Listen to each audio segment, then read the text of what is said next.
G'day everyone, welcome back to another video on the channel. We've got a big one here today as I'll be going over and tipping the two preliminary final games or matches for this AFL final series. They're going to be two cracking games, that is safe to say, so let's get into it, shall we? Feel free to leave a like and subscribe if you do go on to enjoy.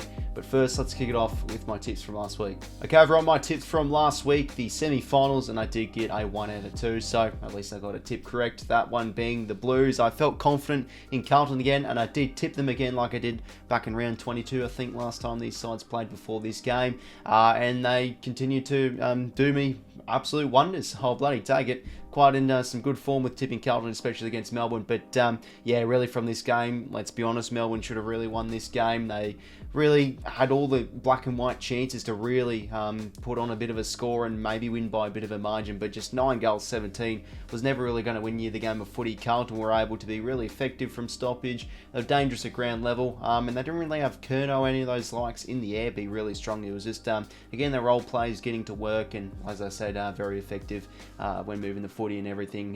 Yeah, a bit of a cagey affair, but that last attack is just what finals footy is all about. Just those moments, and I think they seized on them more. The Blues, they advanced to prelim final. And the next one, I did back in Port Adelaide. I just felt at home, you just feel like their midfield would turn up. They'd just get the the atmosphere and get the fans on their side all up and about and really try and stun that Giants midfield and put plenty of pressure on their back half, but they just weren't able to do it. In fact, it was quite the opposite. I thought the Giants, similar to that Saints win the other week ago, they just were so fast off the spread. They just moved it so well, and they just battered Port Adelaide, almost shell-shocked him in that midfield. And how about their efficiency inside 50? Jesse Hogan, Toby Green, Bedford Daniels, of course Jake Riccardi, who's been in great form. All of them, every single position in that Giants lineup is in cracking form. They're one of the most informed teams in the comp, and they honestly won convincingly against Port Adelaide. You just felt they're never ever going to drop this game, even though Port did come somewhat had a decent crack towards that fourth term, but yeah, defensively were brilliant, and I think they're one of the best teams in the comp to face the top of the table Pies. So let's get into my tips now for the prelim finals. Okay everyone, so here we are, prelim final tips. Let's get into it. First game, of course, the Pies facing the Giants at the MCG, 7:50 PM Friday night footy. How bloody good? Well, instantly what comes to mind is that 2019 prelim final where the Giants caused a bit of a massive upset back those few years ago. But a lot has changed, of course, since then. List changes is the definite factor with that, and especially that game was quite wet too. But that's almost just irrelevant now. I just thought I'd say it because yeah, this is a bit of revenge potentially for Collingwood and their fans to try and get up here on the Giants. And the thing is, just regularly when you look at Collingwood versus GWS, it is a bit of a bogey side for the Pies. I think the Giants always seem to play some good footy against the Pies, and yeah, I think they'll be nervous right off the bat here because GWS have been in fantastic form this second half of the year. I always talk about that premiership runway. You've got to just really show your best form and carry that into finals, and usually the premiers always go on a bit of a winning streak and all that whatnot. And as well, the week's break, that maybe could be a factor in it too. The Giants just keep on getting result and result, going to any corner of Australia and just pick it up wins. So maybe the delay in break could maybe cause a factor for Collingwood in their performance, but as I've been saying all year, Collingwood I think are the benchmark of the competition. How they play is outstanding, of course. Just their ability to spread from contest to contest is very good. They get it out in congestion is brilliant too, and they're one of the best ball moving sides I think in transition. That's where they get a lot of their goals. They're great off the intercept, and where they've obviously really improved this year is their midfield. And speaking of the midfield, it's going to be a great midfield battle. I think it's a chance for the Giants to try and really own the Pies in that midfield. Look what they did to Port Adelaide. Josh Kelly and Callum Ward had a great game last week. Stephen Coniglio was probably best on ground. Tom Green's the big one. I think he's the one that can really carve it up because you obviously question who's going to be going on Tom Green. Maybe someone like a Pendlebury. So I think he's the really point of difference in that midfield for the Giants. I think GWS are one of the best teams in the competition to face Collingwood. You'd probably say Carlton is the best one, but in terms of the brackets itself, what's actually possible, I think GWS are definitely one of the teams up there because they play a very similar style to Collingwood. They too are very good with rebounding off halfback. they too are really good at getting out of congestion so cleanly, and just the cohesion and the chemistry and just how they move the footy is just an absolute joy to watch. And they were just tearing Port Adelaide apart, excuse the pun, because obviously that's one of their mottos and everything, but quite literally they were, just end to end. It was some great ball movement we were seeing, and where they obviously did tore Port Adelaide apart was that midfield. So I guess you can say with Friday night, it's almost going to be like a strength versus strength, who can get on top with moving the footy. Now I will say that the downside of probably these two sides is they can be a little bit exposed off the turnover. I think we've seen with a lot of performances against Collingwood, like, you know, the likes of Brisbane, if you can really kill them off that turnover and really get it out over the top and not allow those Collingwood defenders to intercept, bring it to ground, get your smalls really dangerous, where the Giants have been brilliant. I think, you know, Bedford and Daniels have been in ripping form. I think you can generate a bit of goals there. But, you know, the same can sort of be said with the Giants. If the Pies really attack that corridor and move it cleanly, you know, I think they can really be up and about in that department. That's obviously where they are very good. They can put on a bit of a score there. So, yeah, there's just so many ways to really think about this game and how it could unfold. Of course, the Pies are at home in front of that big crowd, so that always gets them up and about. I think it is a huge factor with how Collingwood play, especially at the MCG. We all know that the Giants have won at so many venues this year, so, you know, I think with the 6-day break, it certainly won't hurt them at all. They're just one of probably the most resilient and mentally toughest sides in the competition. I think they've really improved their ability to play 4 quarters, unlike the last few years. Their fourth terms have been really good too, and we all know that they defend really well as a back six when the ball goes inside 50. When the ball hits the deck, they're just very clean on getting it out. And I think, yeah, the big task for them, though, is to just try and nullify their ball movement. I think that's always been the way of, you know, defeating Collingwood. When the ball goes in their defensive 50, they've got to get it out cleanly and not allow them to run and carry. And that's almost the same with Collingwood. I think you've got to really press the Giants back half, put them under a bit of duress, not allow them time and space to move the footy. But,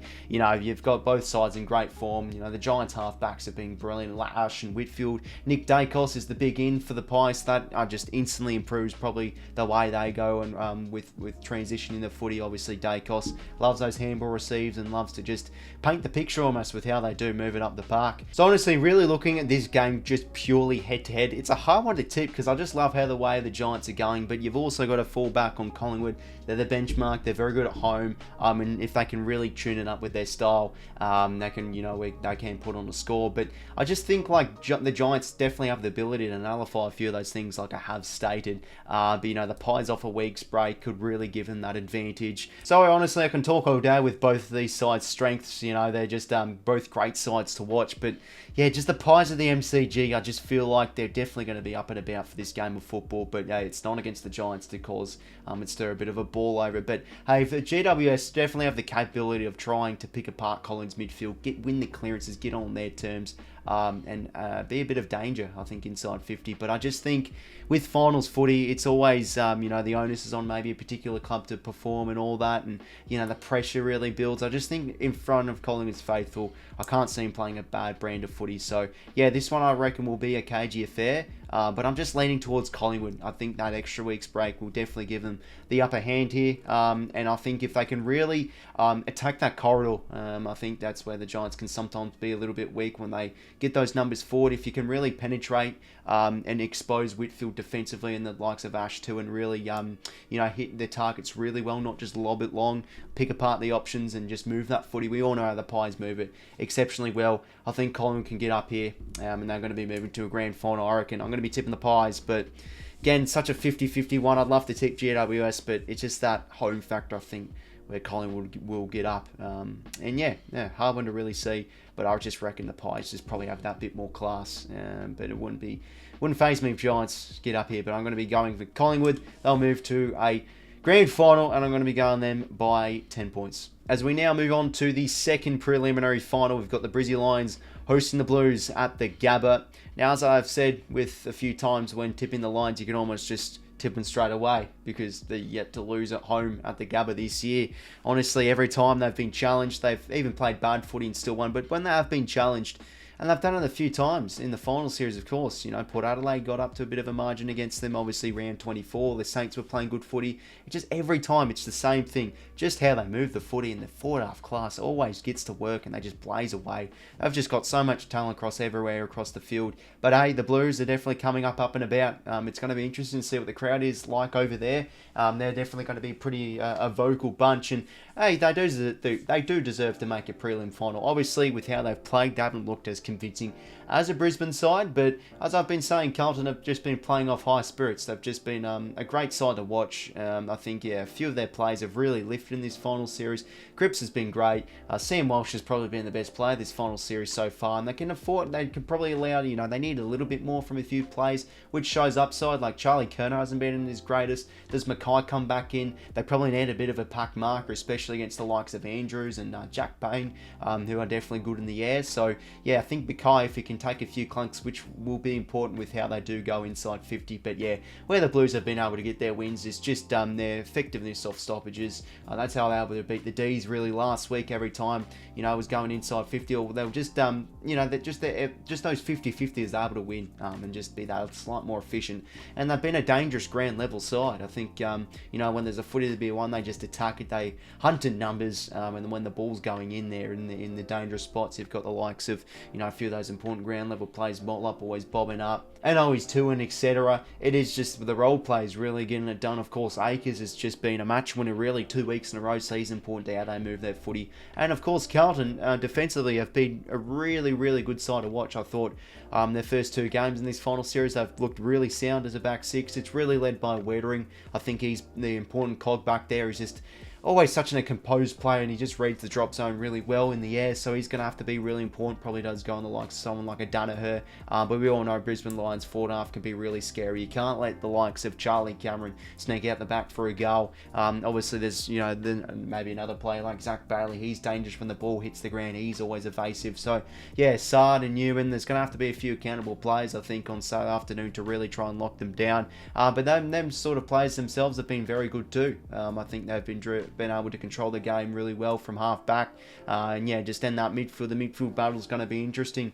Brisbane have been a top 4 clearance side in the competition this year, and they just continue to really own it at the Gabba when it is at that fortress. So yeah, the onus is on Carlton to try and really break even or try and win that sort of battle. I think they competed really toughly at the footy against Melbourne, so if they apply that sort of same style and try and really beat them with that stoppage game, hey, I think they're going to be every chance here. And again, they probably need a little bit more from Curnow and all that whatnot.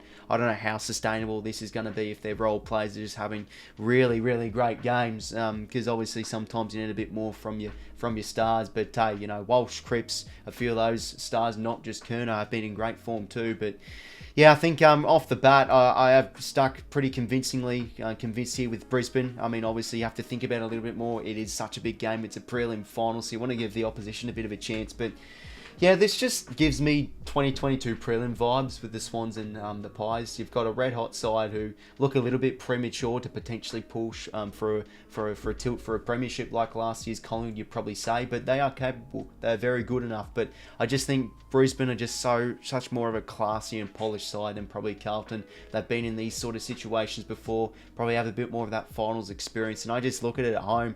They've just been challenged all year long.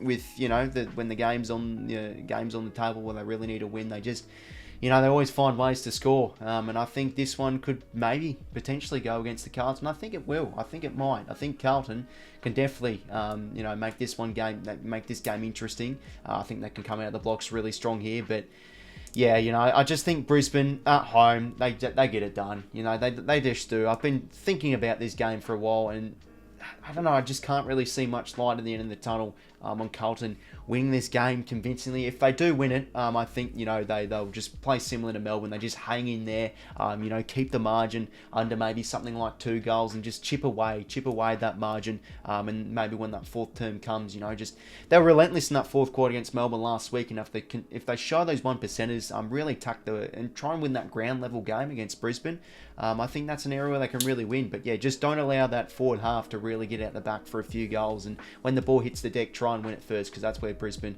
can be a very, very effective side. So, yeah, I'm still going to be going Brisbane, though. I just think they are a tad bit better than Carlton, and I reckon they'll be playing the Pies in the prelim final. So we go Brisbane to win. I think they'll start off strong. Carlton make this game close, but I just reckon that fourth term, they're just a bit more on that clutcher side, and they'll win by 15 points. So overall, there were my tips for week 3, or the prelim final week, whatever you want to bloody call it, of this 2023 AFL season. This season's just gone so fast. Here we are. We're literally almost really 2 weeks away from the grand final, or a week away. It is exciting times, as I've been saying, of course, with every video. I am streaming every single finals game live on the channel with commentary, all that whatnot. It is always a fun time, so feel free to come say hi if you've got nothing to do Friday night and Saturday afternoon. Always love to see some support in the streams. But yeah, feel free to comment down your tips down below. As I always do, love to hear your people's opinions. It is very, very debatable, these tips. I feel like the Giants, I almost was very close to tipping them with them. I honestly feel like tipping them almost as well. It's just so hard. Such borderline tips, and you know, the Carlton, I think, will be a great challenge to Brisbane. But yeah, here we go, lads. Prelim final week, bloody keen. And yeah, apart from that, everyone, I will talk to you later. See you later, fellas.